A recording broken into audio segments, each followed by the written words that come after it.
Does anyone have a match?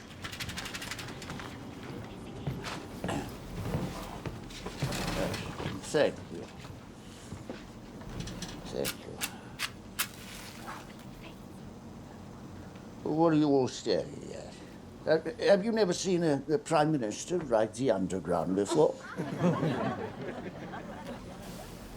What is your name? Oliver Wilson, sir. And what do you do, Mr. Wilson? Bricklayer, sir. Ah, bricklayer. We shall have great need of bricklayers soon. Our business will be looking up. Ah, progress.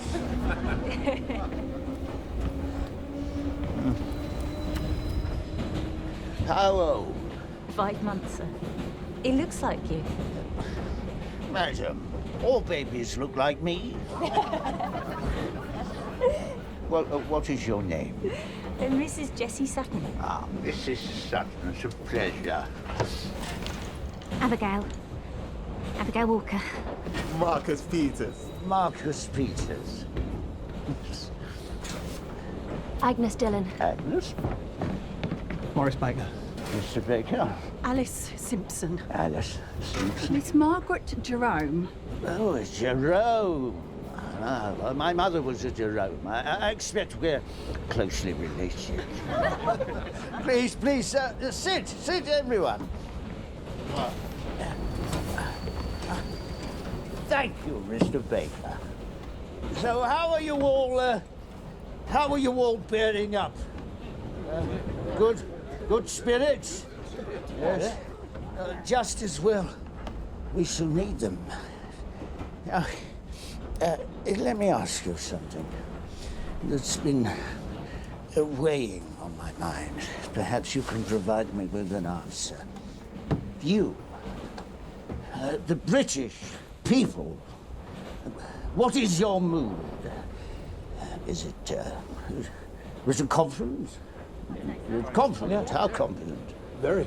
Some people say it's a lost cause. Lost causes are the only ones worth fighting for. Too right. Yes, now let me ask you this. If the worst came to pass and the enemy were to appear on those streets above, what would you do? Fight. Fight the fascists. Fight them with anything we can lay our hands on. Broom handles if we must. Street by street. They'll never take Piccadilly. Never take Piccadilly, indeed. Oliver Wilson. Mrs. Jessie Sutton. Mrs. Abigail Walker. Marcus Peters. Morris Baker. Alice Simpson and Miss Margaret Jerome. Brave, good, true citizens of this kingdom, and they argued strongly that it was idle to think if we tried to make peace now, we should get better terms than if we fought it out. The Germans, Mr. Baker felt, would demand, in the name of disarmament, our naval bases and much else, and I think he's right. Jessie Sutton, speaking for many, believes we would then become a slave state. A British government which would be Hitler's puppet. A government set up under Mosley or some such person. And I joined with them in asking a further question, a question I now put to you.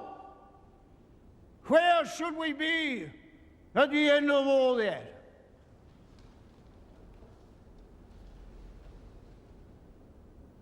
Some might benefit.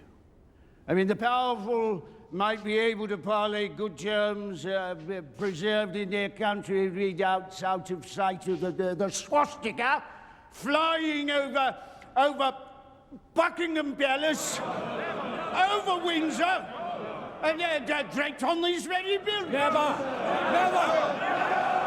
So I come to you. I come to you to learn your minds in this grave hour. You see, it was pointed out to me by my new friends that you might even rise up and tear me down were I for one moment to contemplate parley or surrender.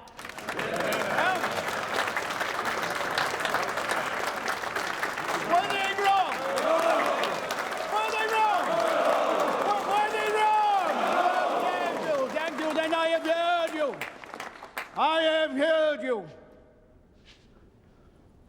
It appears to be your will also that if this Long Island story of ours is to end at last, then let it end only when each one of us lies choking in his own blood upon the ground.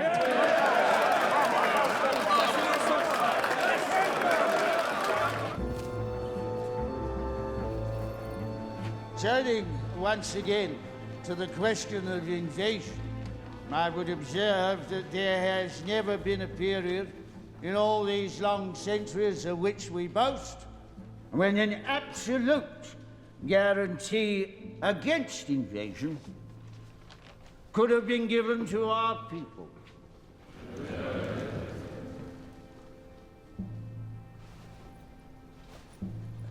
But I have myself full confidence that if all do their duty, if nothing is neglected, and the best arrangements are made as they are being made, we shall prove ourselves once more able to defend our island home, to ride out the storm of war, and to outlive the menace of tyranny, if necessary, for years, if necessary, alone. At any rate, that is what we are going to try to do. That is the resolve of His Majesty's government, every man of them. To your right a bit more, please. That is the will of Parliament and the nation. The British Empire and the French Republic, linked together in their cause and in their need, will defend to the death their native soil, aiding each other like good comrades to the utmost of their strength. Even though large tracts of Europe and many old and famous states have fallen or may fall into the grip of the Gestapo and all the odious apparatus of the Nazi rule, we shall not flag or fail. We shall go on to the end.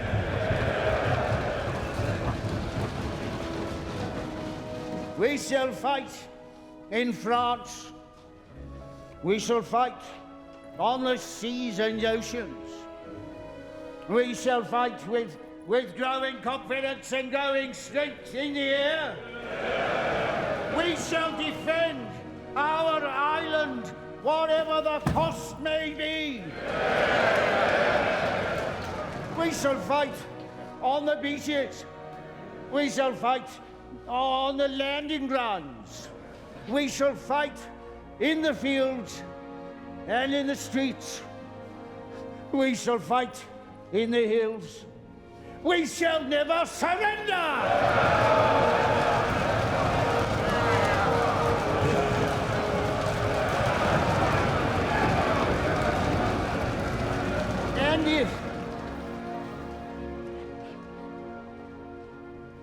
And if, which I do not for a moment believe, this island or large part of it were subjugated and starving, then our empire, beyond the seas, armed and guarded by the British fleet, would carry on the struggle until in God's good time, the new world, with all its power and might, steps forth to the rescue and the liberation of the old.